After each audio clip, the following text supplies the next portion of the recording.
or 3 times 16, when you end up with larger numbers or you end up with polynomials or that sort of thing in your later math classes, it starts to be a really important operation to be able to perform.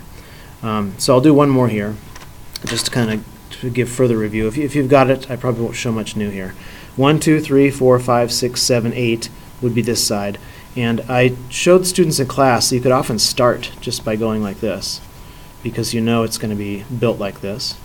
It's going to be 2 multiplication operations that are added together to equal another one. And I told them that the 8, I want them to always keep the number that's on the left over here to make it be the first number that's listed inside of parentheses, just because it makes it easy to track your work. Sometimes students will flip-flop the numbers and then they're kind of losing track of where they are. 1, 2, 3, 4, 5, 6, 7, 8, 9, 10. Not that you have to go to 10, by the way. You could cut it right in half if you wanted to, or you could cut it along any of these lines, and they'd make different expressions right here. But I like using the tens and units because it makes the work just a lot easier. So this over here is 6. So it's you've got 10 and you've got 6.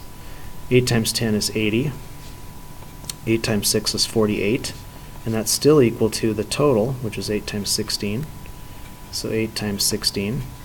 And 80 and 48, well, 80 and 40 is 120, and you got the 8 there, so 128 is the same thing as 8 times 16. And again, if I were to use the color just to help students, this part here is this array. It's 8 by 10.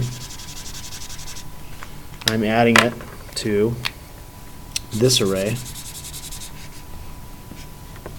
the 8 by 6, and together all of them unite to become the total size up here. And by the way then, you know, if your student's having trouble with homework, you could always have them take out highlighters like this or color pencils and highlight the parts as they go. Just understand where these different expressions are located in the diagram.